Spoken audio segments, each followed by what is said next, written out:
right back, Charlie. Definitely.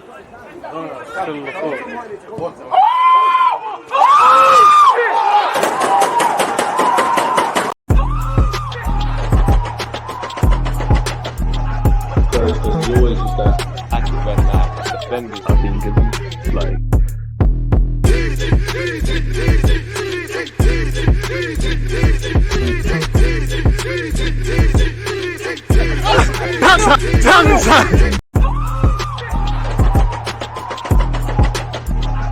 Because you always use that active when defenders are being given like.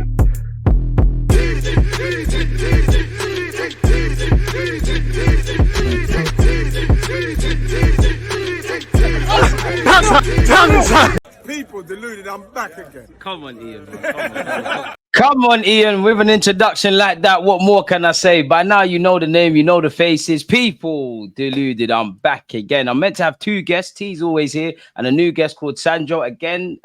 Just before we've gone live, people, his laptop's restarted. So if you see a random face pop up, I'm giving you the drop. T, what you saying, man? You're part of the furniture here, man. Obviously. 3-point debt collectors back in business. What you on, my guy? You good? Tell me about it. Yeah, man, I'm all good. Appreciate you giving me the call up again. Starting another game. That's what I love to see, man. But nah, it's 3-point collectors indeed. And that's what it's all about at this stage of the season when you're trying to compete for a title. We talk about the performances and that. But yeah, man, happy. Like you said, man, happy. 3 points. The performance could have been better. Maybe some would say. Before we get into actually what happened with Everton and everything to discuss here, what was your thoughts going into the Everton game? Because we haven't won there since Wenger was the manager. Goodison Park, obviously their form is a bit shaky, but for Arsenal, we embarrassed ourselves last season there. And I think you can forgive all Arsenal fans, myself included, if we were a bit nervous, if we was optimistic as well as we've been in the last year or so, for being maybe a bit shook of what Sean Dyche had to say about us or how he deploys his team. So what was your kind of thought process going into the game? Was you nervous? Was you confident? Where was you at? Yeah, I was nervous in terms of how the performance would be and how we'd manage in certain moments because, as you said, a lot of the talk going into the game was the record. It was public knowledge. In the last 5 games there, we picked up 1 draw, 4 defeats, and it was under new managers and each and every time for Everton. And we've seen how Everton have been in the past few years. They're a giant club that aren't performing anywhere near the level that they should be in terms of the stature, even in terms of how they play. But we kind of know that with Arsenal, in what we've seen, we knew we was going to dominate the game. It was just about, can we manage the moments? And that's how I was feeling going into the game. And where I was talking a lot with Arsenal fans in terms of the lineups, we genuinely tend to do that now. I know that probably happens a lot on your streams as well, DG, where people say, "No, this player has to start this X, Y, and Z." Oh, tell me about it, mate. And that's because we have such strength in depth. So it's a positive. It's good problems that the manager's having to pick. And I picked a team that was going to be more physical and that was going to be able to deal with those 1v1 individual battles for this game, just because mainly of the record that we had there. And I'll be real, man, like, that's where I was coming in with a bit of that trepidation, that feeling like we need to match them with this. And then when we saw with the lineup, with what Arteta picked, changing the goalkeeper, that's going to be a big topic of conversation as well. But mainly starting with Zinchenko and Fabio Vieira, I was thinking that he would lean towards the Tomiyasu and the Havertz because of their height and physicality and what they can do. Before you carry on, just because you said it, what was your lineup going into the game? So I'll be honest, I was going to start Havertz. Like I'm kind of happy Fabio came in, but I thought Havertz would stay. So yeah, what was your lineup? What was your lineup before that? Yeah, I was also agreeing with you there. I was starting Kai Havertz. I was also starting Tomiyasu at left back. I was starting Ramsdale in goal as well. I didn't see a need to make a change there. Tomiyasu defensively, I wanted that more assurance because with Everton, I thought they was going to play with 2 strikers up top at one point, but we knew that at least one of them was going to be a physical threat and they're going to be trying to get crosses in the box from out wide. So I wanted our 1v1 battles to be, assured. We're trying to stop them at the source because with Beto and Calvert-Lewin, they can be unstoppable when when there's a cross into the box. Man, that Beto guy was giving it as good as he could get against Gabriel and Saliba Pause. It's crazy. Exactly that. And with Havertz, I thought maybe because we dominate possession, we can have an extra body that can run into the box. Because with Vieira, Yeah, exactly that. More of like a second striker, and we might be able to find those crosses towards him at the back post. Whereas I thought Vieira, that's probably before when the game is more stretched, when the spaces are open. He's a player that can play the ball into big space. He's got that perfect way to pass and the vision as well to execute it. But he went with the more technical team, and when we heard how he spoke after the game, is we can't match Everton physically because they'll beat us. But he says, leaning towards that if we play football against us, they won't be able to match They ain't got us a chance, in theory. Exactly. So if you think of some of our best players in Zinchenko and Vieira, and that's what they thrive in the technical play, keeping the ball, progressing it. And yeah, man, I thought it was a assured and a light. And the biggest positive that came from the lineup is that, bro, me and you and no other Arsenal fan really are going to know what Arteta's going to do. And having that unpredictability from back to front, even from your goalkeeper now, it gives us different weapons, and we know that however he sets us up, whether it's right or wrong at the time, we're going to be set up to negate their weaknesses and our weaknesses in there and go against them and trying to stop their strengths as well. So yeah, I think that's one thing I like about Mikel Arteta is that he's probably taking a bit too literally, but we're literally unpredictable. In theory, you don't know what goalies are going to start. Maybe he dropped Havertz because he felt the game required something different. Maybe Fabio Vieira, on top of impressing in trainings, obviously doing well in the matches. For whatever reason, I think he has made us unpredictable. I think we're still having a bit of teething issues with the system, but he's shown it with the system. He's shown it with some difficult decisions and players he will start or will drop. I think me and you have spoken about it all the time. I think people like to kind of hit Arteta with a double-edged sword in that he doesn't rotate. He's fixated in his ways. When he starts doing it, people start getting a bit scared. We've obviously got a new guest, Sandro. Obviously, I know you've had some issues with your technical difficulties. Don't move shy, my guy. Yeah, you lot have man. come coordinated with the clothes and that, man. You lot might have had a little conversation. I don't know. What are you saying? You know what I'm saying? That was proper like random, innit? I don't even planned on that. I'm good, man. You good? What's the man I'm saying? Everyone good, yeah? Good, man. We're just discussing Arsenal Everton, man. And obviously, we was talking about Mikel Arteta. What did you make of, if we kind of guide this conversation before we everyone wants to hear everyone's thoughts on Raya. What did you lot make of the starting lineup? Man, don't move shy now. Come on now. I think it's got a delay. So when I first saw it, yeah, I wasn't too sure. Like, how, you know what? I ain't ever really upset with like how Arteta lines up because I kind of have faith in him and I kind of trust him, innit? Do you get what I mean? So he's obviously going with something for a reason. I was kind of not worried, yeah, but a bit confused as to why Raya was starting. But I thought to myself, at some point he's gonna have to play some minutes. So let's just see how it goes and see what gone. Other than that, Fabio Vieira definitely deserves a start off for his last 2-3 performances. Like, there's no reason why he shouldn't have started. And I feel like Havertz had to get taken out of the firing line because as much as he's not necessarily been bad, yeah, he's not been good. Like, he's not been either. Do you get what I mean? But I feel like because Arsenal fans already have like their mind kind of set up and kind of like want him to perform now, which ain't gonna happen, bro. Because he's one, playing a new position, two, like he's learning a new team and a completely new system, bro. Like, it's gonna take time for him to embed himself into the team, and I thought it was a good choice from Arteta to take him out of the firing line for real. Other than that, the lineup, I was happy with it, man. Do you not feel that obviously Fabio Vieira got a start? Now, I think he was good. I think his confidence, I think the biggest improvement with Fabio is his confidence.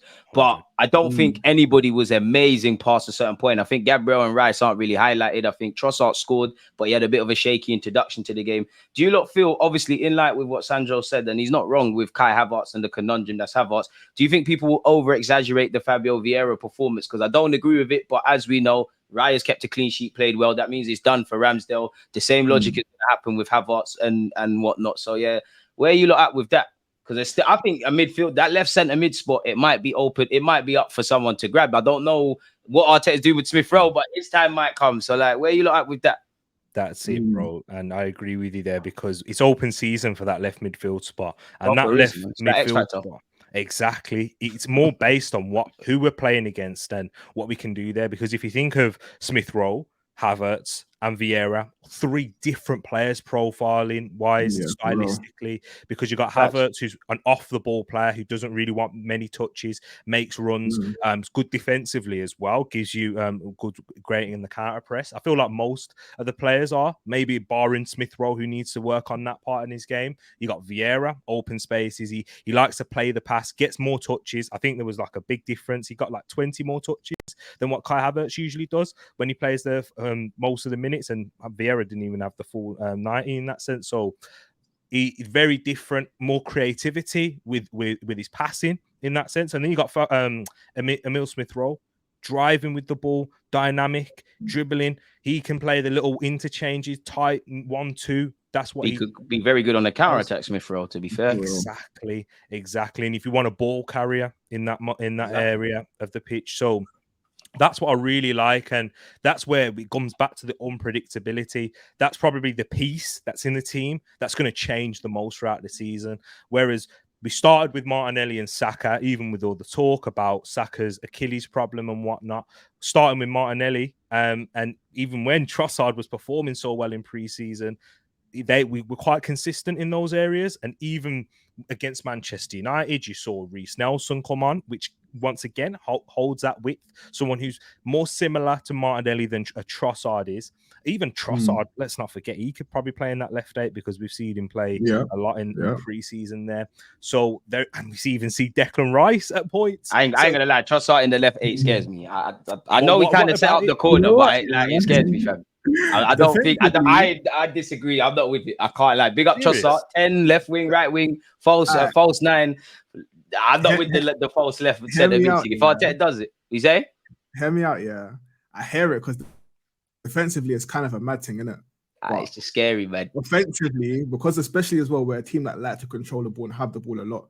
Trossard is very silky on the ball in areas, and was he silky against Brighton last season when he lost the ball in a similar position? I don't know, but was he silky when he came off the bench in the first couple of minutes? I'm not trying to get him. I'm just saying, of course. It's a bit beaky. I can't lie. Trossard is lit, but it's a bit beaky. Like I hear it. I do hear it. Still, but I do think it's an option still because he did. It's definitely an option. He definitely looked good there in pre-season, and it's also against them American All-Stars and that. Barcelona. I'm just saying it's a good performance.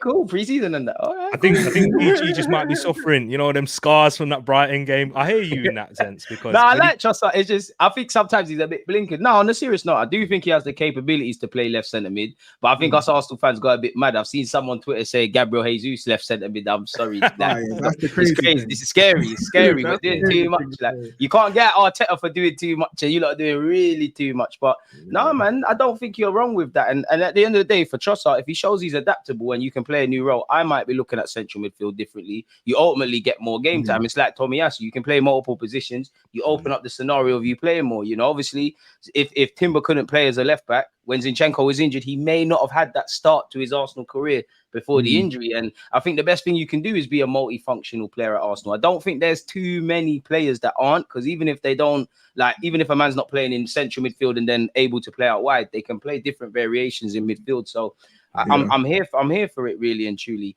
What do you make of that? Go on.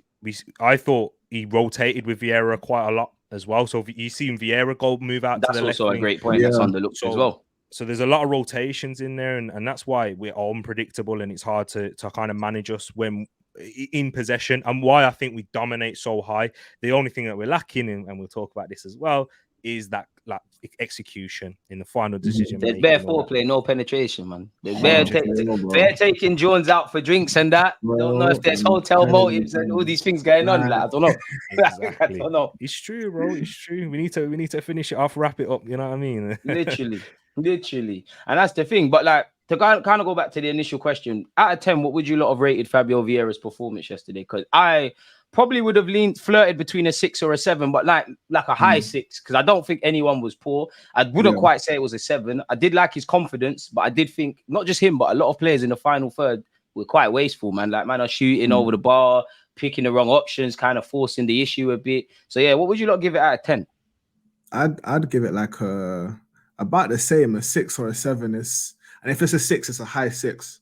But I feel like the 7 only just be because people would be judging him based off of Havertz's performances. Do you get what I mean?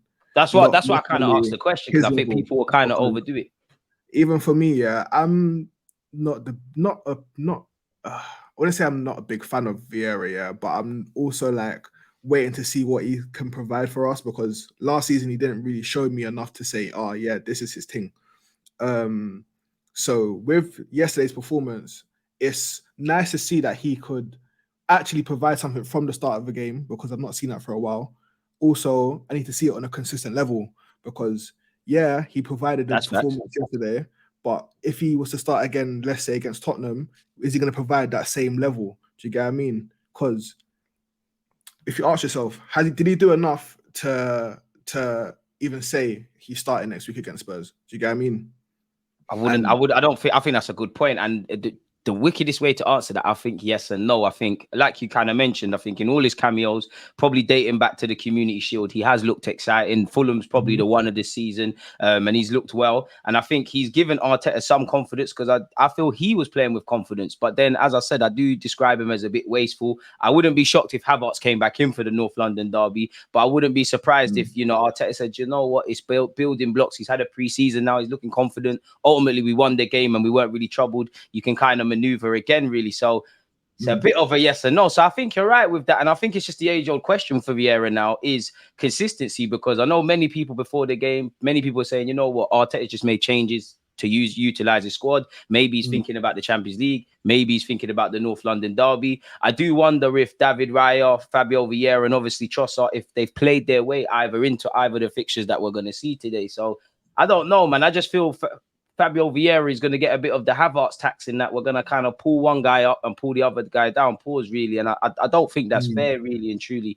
But I'm happy with Fabio Vieira, because, you lot know I've been very vocal on wanting a central midfielder. If Fabio Vieira can show me he's a central midfielder, if Smith Rowe can show me a tune, then I might start looking at our outlook in central midfield a lot differently. But it's hella ifs and buts. What did you lot make of, obviously, Martinelli's now injured. We don't know how long for, but hamstring, that could be anything from a week or 4. Is Trossard now the man to get an extended run in the team, or is there other options? Because some people will say Nelson, who's a bit of a forgotten man at times.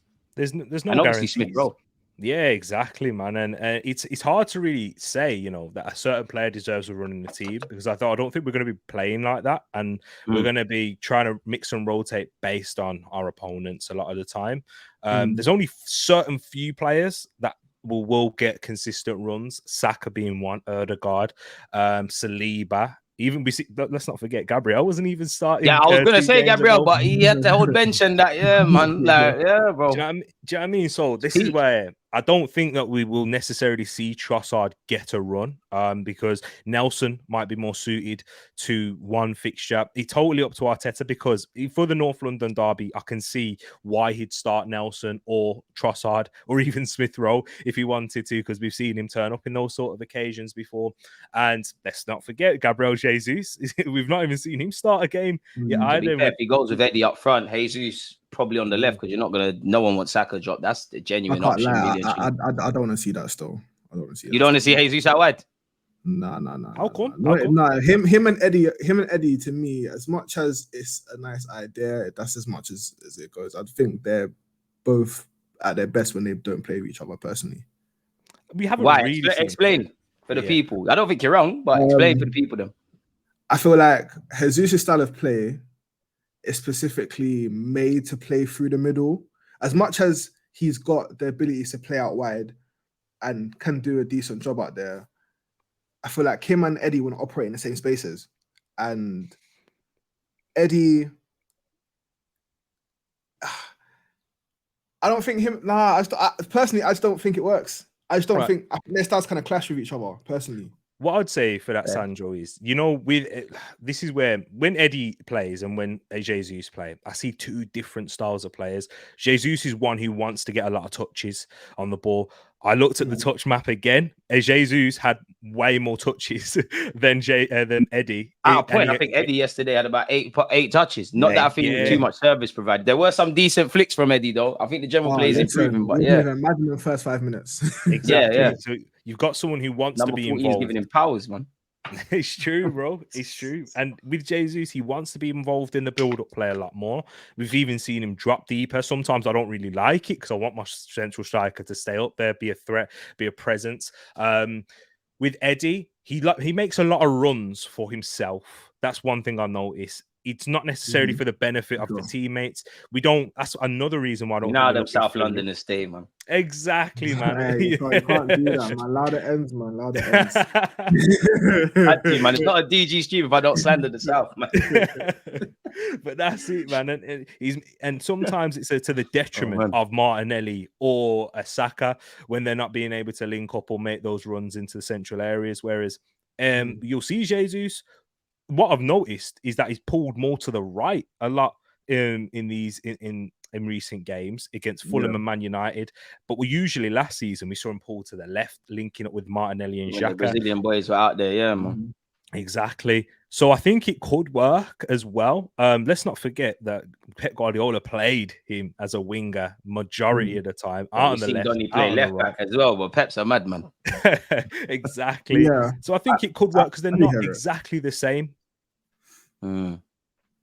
Makes sense, though. What do you say? You still not convinced, Sandro? Yeah. Eddie, nah. I can't lie to you. I'd have to see it more personally. Yeah, but why don't you? It's not even like I don't disagree with the logic because man are strikers, but like, why aren't you convinced on Jesus? Like, is it a case of you rob him of his collective qualities to the team, not playing through the middle? Like, are you just not convinced on him as a winger? Do you not want Eddie in the side? I don't think. I just feel like, I feel like you probably take away his creative and his best abilities from him being in the middle. I feel like I can't see, or I haven't seen when they've played together, the link up between him and Eddie be smooth. Not that they've played a bag of games together for it to be at a certain level anyway. Do you get what I mean? But I just don't necessarily see that as an option for us, like as a something that we should consistently try. Maybe if we're in a situation where, we're back, we need to get a goal, whatever, like is like chasing a game, basically. But I can't really see that as all right, we're going against Tottenham next weekend. No. I'm with you with that. I don't think that's that's not a striker trio people necessarily want to see of Eddie, Jesus, and Saka. I just thought maybe Eddie and Ketty. I know he didn't have the best of games against Everton, but he has been decent since the season started. Saka's not moving off that right wing. Trossard, Jesus, Nelson. It's open season on that left-hand side. You lot made a great point in relation to Eddie, and I think against Everton, it highlighted two things. I think when Jesus came on, I don't think he was created. No chances were created for him. And in relation to Eddie making the run, I sometimes feel it goes understated because I hear what you're saying to you about he makes runs for himself. But against Everton and plenty of times, it's like he's making a run and it's not being hit. Like, it's just the pass is just not coming. Like, why do you not think that? Is it just coincidental? Do you think the players trust him? Do you think he's kind of going against the grain? Do you think he's being too selfish? Do you just think that's just not a style of play we're trying to do? Like, what do you not make of that? I think it's a mix of all of them, bro. Because really and truly, I saw that yesterday as well, innit? And he made a run. And he made a run, I think, maybe in the second or first, I can't remember, bro. He made a run, and Martinelli or Trossard got vexed at him making a run. I think it was Trossard. It was Trossard still. He got vexed at him, like, making a run in behind. And I was like, but the run was a pretty decent run. Like, if you played the ball in behind, it could have been thrown goal. But I don't know if that's Eddie probably being Eddie, because Eddie has his style of play, essentially. Do you get what I mean? And the players just aren't, like, connecting with that, or I don't know. I think it's a mix of everything. I think the big reason is because of who we played against, DG and Sandro. Because with Everton, what they wanted to do is transition against us. They were happy to sit in their low block, try and defend, try and let us force the play, pause in that sense, and trying to force it, unfortunately. Whereas that's where we needed to be patient. And that's what I really liked with us in that sense, was patient with the corner and was patient with how we just mainly manipulated the ball in certain scenarios. We tried to attack them down the wide areas because that's where they was leaving the space open for us. Saka, the amount of times he was trying to take on Mikalenko. I thought Mikalenko Saka's got to work on them stepovers though. They're a bit beaky, a little bit Hudson-Odoi inspired. Got some drip there, man. It's true, man. It seems like you can only step over with one foot. as well. It's Yeah, only with the right, left innit? foot. Yeah. Yeah, man, you need to get a bit more drip, man. I see a nutmeg from you, Saka, so I'll give Yeah, you a credit. But don't yeah, forget. man, little chili. There needs to be a little more chilling on that, man, if I'm honest with you lot, man. But no, I think you lot are right where Eddie's concerned, man. I actually think Eddie's developing into a half-decent player. I'm of the belief that... Bro. What? No, I was just gonna echo what you're saying because I feel like his progression is understated. Like Really it's not understated, nothing, man. it's not nothing to rave and rant about, but his progression, just seeing him all the way from 23s, 18s, like hair now, I'm watching like a young man, bro, like at a You're a level where genuine he's option in the first team. You might not be everyone's yeah, cup I of tea. You mean, might not be the goal scorer, but you're a competent Premier League player for us now. exactly, and you can almost like let Eddie play a game and not be pissed off that he's starting, bro. Do you get what I mean? Yeah, Because yeah, you yeah. almost know he's gonna provide something. Almost, if it's not a goal, he's gonna like press. You know, he's gonna press like mad. The defense is gonna be under pressure 24. Like you know, there's something coming with his performance now. Whereas when he wasn't really getting them runs in the team, and it was almost like hit and miss.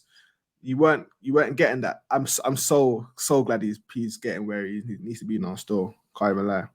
Needs to do his thing. I still want to bring in a striker, but the more Eddie can show his versatility or just consistency, better yet is the right word. We either get a player that could be sold or we get a player that could stay in the squad. So I'm all for that, if I'm honest with you. To go back to the Everton game, I agree with what you said, T, in that we was patient, we manipulated the moments. I do think we could have created a bit more. I just feel that we had to kind of play a certain sort of way in that they were setting up a low block. So those fancy forcing it, eye of the needle passes, they weren't really going to come off consistently. Obviously, putting balls in the air against Everton is meaty. The only time they looked half comfortable, especially Tarkowski, is when it was more traditional defending. Anytime they were being pressed or they were having too long to think on the ball, he looked scared. And you can see Pickford shouting at him. I mean, him shouting at Pickford whenever Pickford's giving him the ball. So against Everton, we knew what we was going to kind of get. I still think we could have scored more, but ultimately we did well. It's another clean sheet. It's another decent performance away from home. So I'm all for it. And we ended the hoodoo.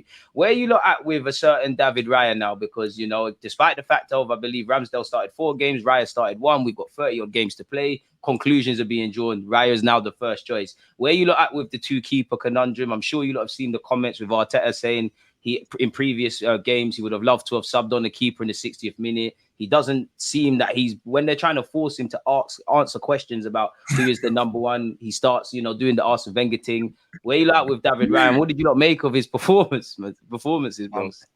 I've got a very strong opinion on it, and I am happy with it. And this is exactly what I wanted for us to move in this sort of direction. People forget Manchester City, a key part in them winning the treble was Stefan Ortega. I watched them the season prior when they played Liverpool in the FA Cup. There was times he could have got in the team as well because of Edison's form really last year. 100%, bro. That's what all the rumors were coming out from the Manchester City camp, that our Pep Guardiola was considering starting him towards the stretch, towards the end, but it was Edison's level raising what kept him into the team, and that's exactly what you want. And with Ortega, we saw it when we played against them. He was a solid goalkeeper. You can't press him. It's very similar. He gives you the basics that's needed from Pep Guardiola's team, from Arteta's, and to Eric Ten Hag once at Man United as well. But I don't know with them icy free keepers there. I told man now. I don't know about them youths over there, where they can pass the ball as much as they want. You need to be able to save near post, my guy. Deep out here for them. I hear you. But we're getting. That man got more yellow cards than clean sheets. It's crazy. It's true. Absolutely true. But we're getting a minimum base level with these goalkeepers now in terms of their technical ability. And I fully expect to see more rotation within this area. Why do we have this archaic old view of goalkeepers? You have to have your number one, and your number 2 has to be happy to. Football is evolving. You are right in that regard, bro. It wasn't too long ago. Strikers you have to have your number 1 striker. You know, prime Man United days when they had Ole Gunnar Solskjaer, and a couple sidemen on the bench. Exactly, who are happy to have that sort of impact, and you have to give your striker a run of games. Why, when goalkeepers have a lot more demand on them physically, mentally, to stay concentrated, technically wise, they have a lot more of a demand. They're out there traveling up and down, representing their country already when we're competing in Europe, going all the way around the world, and we're expecting them to have a consistent level of performance with that. You know, think about the spaces that they have to cover now as well. And you have to have goalkeepers. And this is where you have strikers and you have wingers and you have players in midfield that are specialized for certain games and who you would want there. I was talking about Tomiyasu should have started. It doesn't mean that I think he's better than Zinchenko, because I know Zinchenko's levels in other areas of his game. Whereas David Raya, claiming crosses, he's phenomenal. I'm happy you said that, man. The claiming the crosses thing is why the claiming crosses and his calmness is why the two things I would say is he has over Aaron Ramsdale. I think they're quite close, and I think he done quite well, man. Obviously, let's be real. You know, David Raya, you can only play what's in front of you. You did quite well, but it was a great game to make your debut. You didn't have too much to do. Done well with what you needed. You was hardly under pressure. And the thing I like about what you said is because, let's be honest, Matt Turner was never getting anywhere near Aaron Ramsdale, whether Ramsdale had a wobble. Now you've got two keepers that aren't the first choices for their countries, but they're in the scheme. You mess about, you're getting dropped. So I'm happy for it. I just wonder, like, how many years can this continue? Because at some point, it's going to need to be made clear who is kind of the number one and who's kind of the number two. Because as much as I agree with the Ortega point, it's clear to a degree Edison is the number one, and then you've got my man as the number two. But this is how football is evolving. I'm keen to see what Arteta does. Like, who's the Champions League goalie? Who's the Premier League goalie? If there is that, you know, where is he at with them things? Yeah, that's what I'm saying. I don't think there will be, but I would love to speak to Arteta and say, boom, we're in the Champions League final, which we hope we can get to, or it's a must-win Premier League game in the last stretch in May. Who's going in goal? Not all this tactic stuff. Who's going in goal? You're going to get sacked. For argument's sake, you're going to get sacked if you don't win and get 3 points. What is the starting 11? That kind of tells you who the man bets on if you put a gun to his head, really. Yeah. So it's an interesting one, man. But Raya did his thing, man. I like Raya. Nah, for real. Raya, I like when you said that, like, in your earlier stream, saying, like, his maturity, because as much as, like, Ramsdale has not put a foot wrong for me, he didn't, like, necessarily deserve to be dropped. He's been a great keeper for us and everything, but I watched Raya yesterday, and I've rated Raya for a while, so even him coming to Arsenal was quite sick. But watching him yesterday, as much as he didn't get tested and things like that, all them little things that you just need to, like, almost just stay switched on for. Because sometimes you can see Ramsdale almost gets bored or, like, loses concentration. He gets more emotionally involved in the game. He kind of lives it as a fan, in my opinion. Yeah, like, so it's like he almost has to get involved. Whereas Raya, also one thing I noticed yesterday as well is he's always around the edge of the box. Like, he loves it. He loves it. He loves it. He's always available for a pass. I'm all for that. Always, like, whether it's the other team trying to break the lines or trying to get him behind, there for a pass, anything. And that's one thing I noticed as well. Like, he's very much, like, composed with the ball, claiming crosses, just maturity and level-headedness, man. And that's certain things you can't necessarily teach. Like, it's just something you just have to, like, kind of, like, learn over time. What's this here?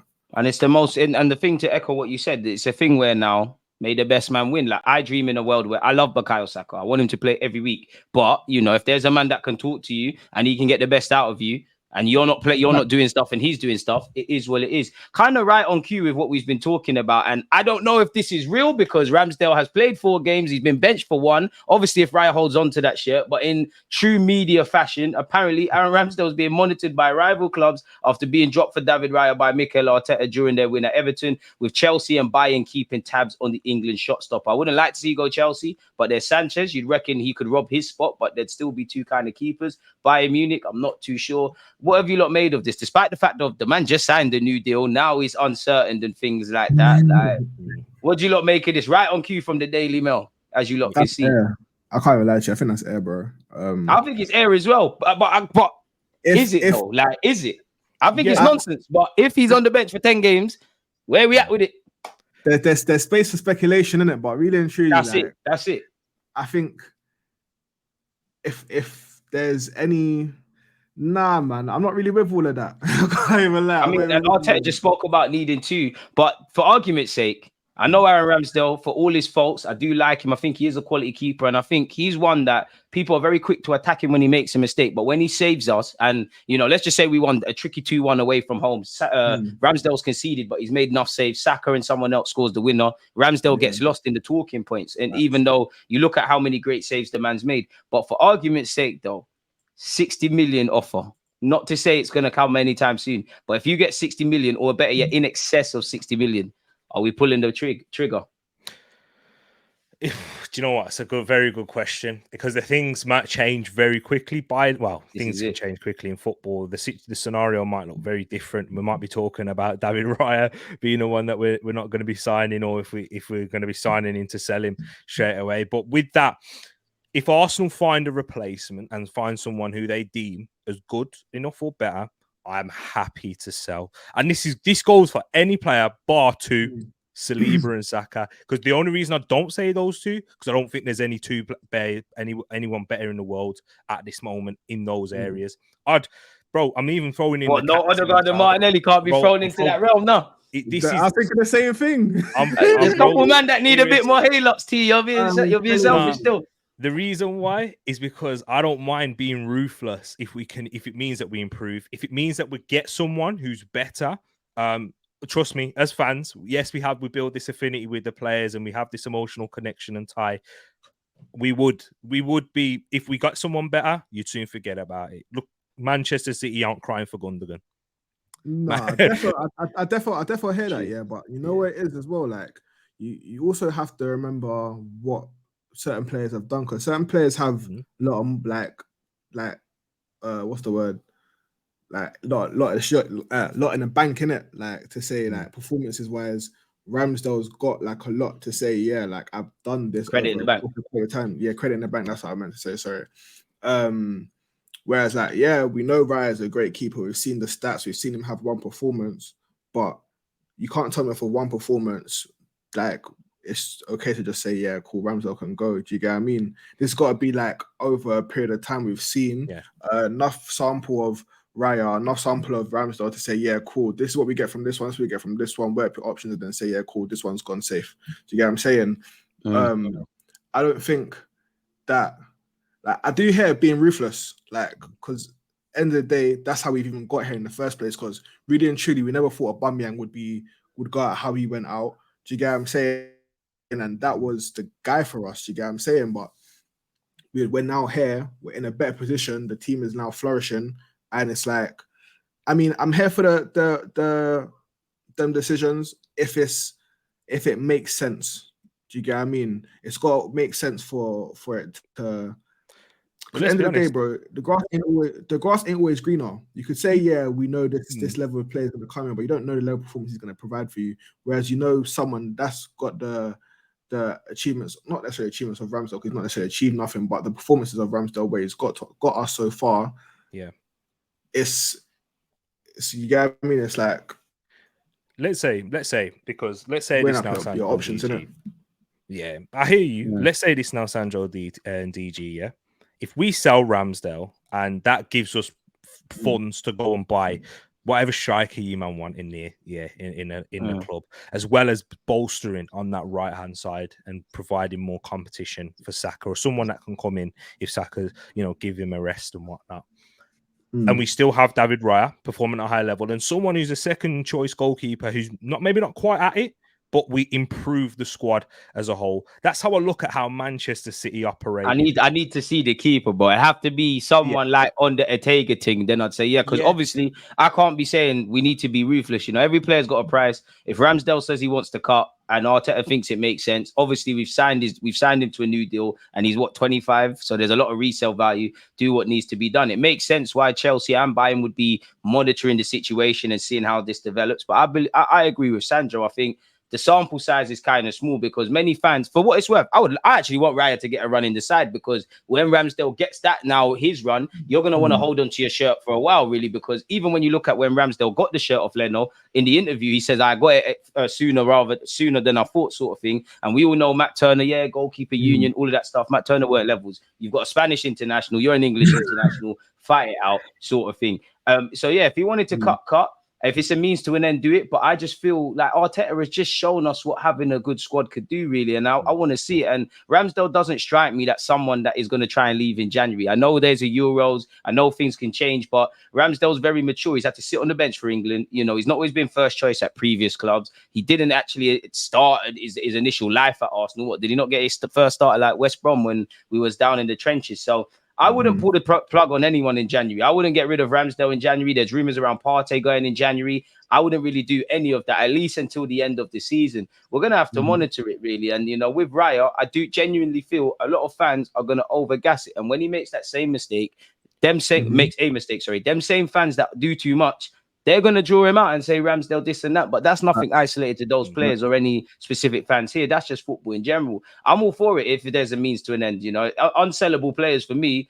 I don't think there are unsellable players in football or at Arsenal because everyone's got a price tag. But, you know, if you're unless you're talking 100+ million to begin a conversation for the Sakas, the Martinellis, the Salibas, the Odegaards, you know, anyone that kind of falls short, I'm kind of on it. And again, I can't be preaching, let the manager make difficult decisions if we're going to get scared, because Ramsdale might be a guy that helps us win 1 Premier League, but he might not be a guy that can help us like win 2, 3, 4, just like how players have been here to help us get top 4. They might not be of that, like Tini, for example. You're not part of the evolution. I don't quite agree with that with Ramsdale, but, you know, you've been living a fairy tale starting week in, week out for Arsenal. Now you've got to hold on to your shirt. You know, again, we might be sitting here and saying this about Benjamin White or Zinchenko had Timber have been fit, which is bad news for either or.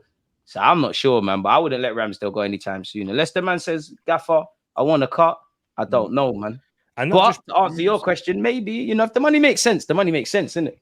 Bro, I can't say anything. And that's it. And you spoke about if the players desire. I agree. I don't think he will show a desire to leave in January. But think about this, guys. Did it make sense when we initially bought Ramsdale in the first place? When we had Leno? Did it make sense when Manchester City got rid of Cancelo? I know that he left for different reasons, but you're talking about. You've got to make these mad choices, man. Exactly. Yeah. Manchester City improved on the pitch, not as on that sense, and we improved without Aubameyang. And these are players that.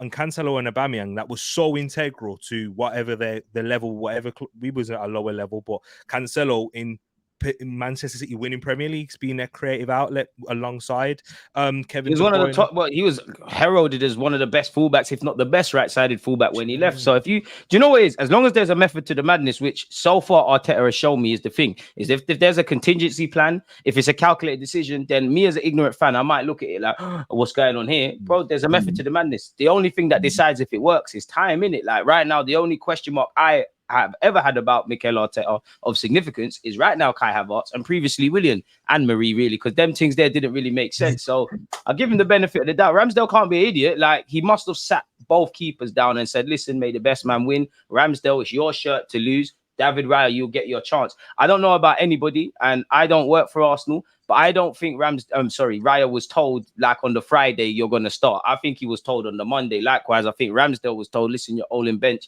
and then it's down to you in training. I think Raya, since signing, he's been patient. You keep hearing rumors that he's excelled in training. I'm just happy to have the conversation, really, because again, we got to remember Raya. We all know it's a loan. I mean, it's a loan in all but name. But in depth, for devil's advocate, God forbid, you know, if he had a great game against Everton, he starts the next 10 and it's all shockers, then you're not going to get this permanent move to Arsenal. So he's got a point to prove. Ramsdale's got a point to prove. I'm sure they would both love to be starting for their country. I'm not even sure on who Spain's goalkeeping options are. It's a far cry from Casillas and them kind of brothers there. But I'm sure Raya wants to start. And they're at the age where you want to play, really and truly. So I'm here for this. You say? I said I think it's Kepa and Unai Simon and them, man. Meaty Dons. Raya's better than all of them. It's a that thing now. He plays for Arsenal. He's the best. We're doing this. We've got 2 of the top 5 goalies in the Prem. I'm ready to be shameless. I can't lie to you. I'm ready to be shameless. Shout out Allison and Edison, and if they're not them, I don't know, man. I know it ain't on Nano. I know that much. It's true though, man, and that's exactly how we need to be looking at these things from going forward, my bro. Don't think of the contrast that we had from a year ago. We knew our best 11 with our eyes closed. There was no point doing lineups. Now there's no point doing lineups because we ain't going to be anywhere near. But I assume you can't even put Arsenal players in your FPL because Arteta's going to be on the pep team. Certain men are not going to be starting. This is not going to be it, man. And I like this from Arteta. And I think, again, going back to what I said at the beginning, I think fans want it both ways. I think fans want ruthlessness, want different layers of the squad, want unpredictability. And when Arteta starts doing these things, people start moving shook, really and truly. So I don't really know what they're on. My last question for you lot, well, kind of 2 questions. Obviously, it's a big game, how are you lot where it comes to PSV? We're back in the Champions League. And obviously, we've got a long couple of days to go, but it's North London Derby week. I'm not going to lie, them not down the road looking all right. Post Harry Kane under Postecoglou. I cannot cap. They're looking all right. Both undefeated as well.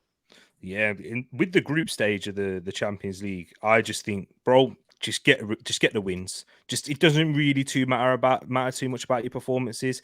I'm looking at them like I keep mentioning Man City because they're the standard that we're up against right now. They don't typically perform well in their groups, and they have easier groups than what we have. So as long as we just get the wins, get players minutes, I want to see a bit more rotation in there. Maybe see some Emil Smith role action in there. Because the European games are different to the Premier League. It's not going to be as physically intense. It's going to be a much more of a tactical battle against PSV, who are a weaker side. So the one that we faced in the Europa League last season, I do believe. No Gakpo, no Simmons. No Sangare either. Yeah, you have it. That's the three players who are a massive core of their spine as well. And then all eyes on Tottenham because that's going to be a tasty fixture, 2:00, man. And the build-up's going to be huge. Don't let them take our invincible thing so far this season, man. Like we've done so well against United, Everton. Don't let them do it, man. If there's 2 games in the Premier League I don't want to lose, it's them. It's home and away against them lot, man. They won't shut up about it. Won't shut up. They're already moving mad already. Yes, Ange's doing a good thing there, but bro, how they're talking. Let them managerial bounce. I seen this under Unai Emery. Let them do their thing. Let them do their thing. I want the media to gas them, power shift. Let them build them up. We're cooking something over them guys, man. We're cooking. Yeah, for real. Even for me, like PSV, I've not even looked at the fixture as a game. I'm just like happy we're back in the Champions League. I'm here for the moment. Do you get what I mean? Like Edu said, let's enjoy our time here. Yeah, I think after the first Champions League game, I feel like then the performances and then everything else will be more like more like subjective, or like you can more what's going on. I feel like after this first game, there's going to be a lot of emotion on it because it's our first game back. A lot of players first time playing in the Champions League. It's the Emirates. Manager's first time in the Champions League as a manager. Yeah, I'm saying like it's all the lights. Everyone's eyes are going to be on us and all of that. So it's going to be a lot of that. I feel like the Champions League you can't really pre in probably till the second game week. Really like that. But Tottenham, listen, yeah, like Tottenham is always a mad game, bro. Emotion wise, like they're still gonna get a penalty. We know this. Bro, like you know, they're still gonna book a penalty. I hope Richarlison misses it. I can't cap, bro. It goes like that all the time. But I'm almost never worried about that fixture, especially at home, because at home, especially if the sun's out, short sleeves, it's a long day, bro. You're not getting nothing from us. That record needs to stay intact, man. They don't travel well to the Emirates. Long may it continue. You get what I'm saying? And I need that. I need the bragging rights. My dad's a Tottenham fan, so still got. That's an interesting household, blood. Yeah. So it's a bit techie. So we have to get them 3 points regardless. Family group chats going crazy this week. Bro, the thing is, I'm not too long just come back from Jamaica with him, innit? And he was telling like he's gassing about how good his side is, and like he's actually excited. Like I'm like, hey, sorry, Dad, that smile has to come off the face on Sunday, man. There's no excitement. You support Spurs, man. Yeah, I mean, bro, Sandro, I know what chair you're sitting in on Sunday, bro. I know you're sitting at the head of the table, so don't worry, man, bro. You'll be fine. They've still got a lot of man are not going to eat their Sunday dinner depending on that result, man. It's Pete. And he kissing his teeth, eating his curry goat and that, man. Proper hope it's not us, man. North London derby, I can't lie. I'm optimistic as hell. I think we're going to win, but I'm a bit shook just because of how Spurs are playing. I think there's a bit more fight. I think there's a lot more variation in the tactics. I still think they're riding off the managerial bounce. I actually think they're coping a lot. But listen, they're going to miss Harry Kane. Kane's lit. But I think they're coping a lot better at this moment in time with Harry Kane's absence than obviously I would have thought. I do think they were kind of stinky against Sheffield, but they won, innit? Do you know what it is, yeah? What is with that Kane thing, yeah? As much as Kane is a great player to have, you also harbored them a lot in terms of growth, because it's almost like you can't, like, you're building the team around someone, whereas you can't actually build a team. Do you get what I mean? So it's like everything other players kind of flourish. Everything you're doing is basically to not shoehorn him in, because obviously he's the guy. Do you get what I mean? But it's all to fit around how to get the best out of him, essentially, and how to get his like best abilities going. Whereas now he's at the team, everyone's basically got a free reign. And one thing, I don't know if you guys even noticed this year, but Son performs way better without Kane. Yeah, they're sick together. Don't get it twisted. But you see when he's by himself, yeah, when Kane was injured and all them times there, that's when you saw Son score all them goals, bro. Like he flourishes without Kane. So they do have that like almost unity amongst each other now, where it looks like, all right, cool, we ain't got Harry Kane no more, but we've all got to like pull our socks up and get going. Do you get what I mean? And also everyone's got a point to prove now as well, because who's going to be the new guy? Do you get what I'm saying? That's like what Henry. That's a great point for me, because I remember Henry speaking about like when the year he left the Emirates, left Arsenal, and then the year he came back, he saw a couple players that he didn't necessarily rate or think were good enough. They were kind of coming out of their shell. He kind of felt, I don't think Kane's quite this way. He's not Thierry Henry, but I don't think he's quite that demanding like that. But there's, you know, where other people leave, there's voids that could be filled. So you're right. I think one thing I'm keen to see with Arteta now is the games are coming thick and fast. Spurs are not in Europe, so they've got a full week. How do we navigate this? Like, is Arteta going to rest 1-2 players against PSV, give opportunities? Is he going to go strong and kind of what he did last year in the Europa League and confirm qualification to the next round sooner rather than later? And if he does name, quote unquote, the strongest 11 that he thinks for PSV and Spurs, obviously, you know, there is enough days to rest and recover and all of that stuff, but it does take something out of you, especially in this day and age of fine margins. My last question for you lot then, score predictions for PSV and Spurs. For PSV, I'm going to go 2-0 Arsenal, North London derby. I'm gonna go 3-1 Arsenal as well, man. Where you at? Where you lot at? I'm with you. Wins for both. I'm gonna go with because we're at home in both games. They're gonna say we're gonna concede. So man. It's the Emirates, man. We don't do clean sheets over these sides, man. It's overrated.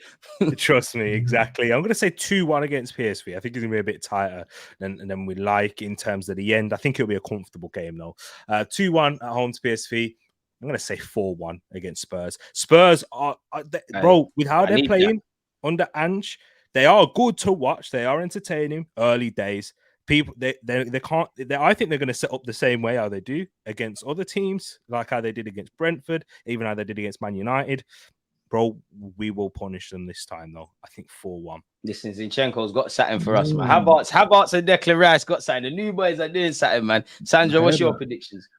So for PSV, I'm gonna go with a 3-1 against PSV. Yeah, I do see us conceding for sure, but Emirates first night back of the Champions League, I feel like we've got a few goals to prove for that night as well. And you see that 4-1 shout ain't bad, you know, because we didn't truly back them, man.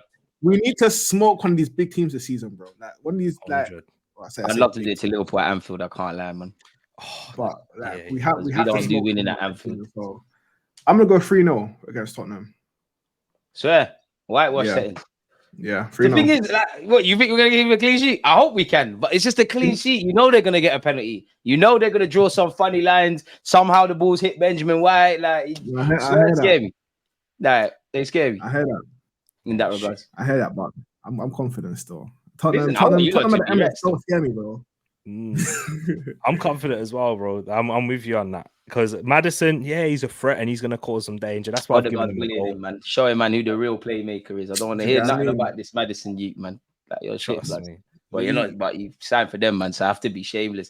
Obviously, let people know where they can find you to lots of podcasts, platforms, etc., etc. They will all be in the descriptions, people, and added in the title. But yeah, man.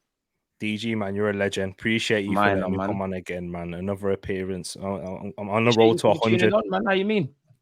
Exactly. You know, I've been a long time supporter of you as well, my bro. So appreciate you. You can find me at Tariq Talks, guys. Tariq Talks, it's Premier League channel mainly, but I talk a lot about Arsenal. We'll be doing a stream Monday. It's Monday. We're recording this on Monday night. But yeah, Monday nights, Friday nights, Thursday nights, I'll be there. Appreciate you have it Mondays, Thursdays, Fridays. Make sure people you put your reminders and you're aware of that. Sandro, Ballers Corner, sorry. Let them know. Ballers Corner, my podcast, I'm like a sick for the podcast, or even like there's 6 of us. But we're everywhere. I know it's sick, but I can't lie, it's sick because you know what? We have all different opinions and different views on football, and we don't just stay necessarily Premier League, but we actually try to stay kind of away from Premier League, because the market's quite saturated in the sense of like everyone's trying to do Premier League content. As much as Premier League is popping and whatnot, there's a lot of world football that no one's actually preying. Football everywhere, man. There's even Saudi sides now. We ain't even touched there yet. You get me? But yeah, Ballers Corner, you can find us everywhere. BALLRS Corner on every like streaming platform, every social media app. That's Instagram, Twitter, TikTok. Yeah, man. That's literally that's it. So there you have it, people. You know where to follow the Mandem. Appreciate you two for tuning in. Let us know your thoughts by the time this video comes out. Subscribe to the Mandem. Hit the like button. Comment your own thoughts on everything we've discussed. And people, we're out now, man. One love, lads. Peace. Big up, DG. Come on. There's always just that active red flag, defending. I think it's like.